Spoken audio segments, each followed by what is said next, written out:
Hello everyone, welcome back to the channel. Hope you're doing well and fine, and in today's video I'll be showing you how to fix Visa card mobile app errors. So without wasting any time, let's just jump right on the video and make sure to watch this video till the end and follow the steps as well. In order to fix Visa card mobile app errors, the first thing that you can do is head over to the App Store, then on the search bar type in Visa, and then once the app loads, simply tap on the app and check to see if the app needs an update or not. Sometimes the older version also might be causing the issues that you are facing, so just simply updating the app to the latest version will fix your issue.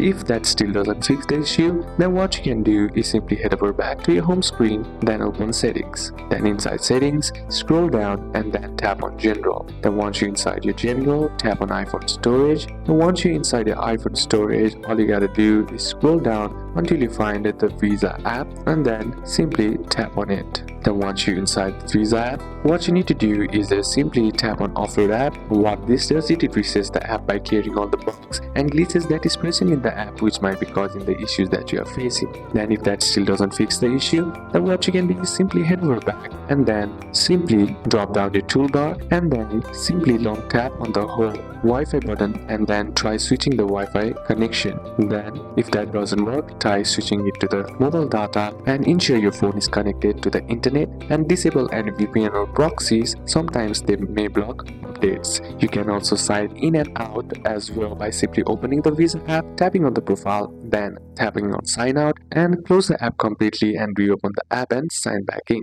So these are a couple of steps that you can apply, and that's it for today's video guys. Hope this video was useful to you. Leave a like if it did, comment down any questions that you have, and see you soon on the next one.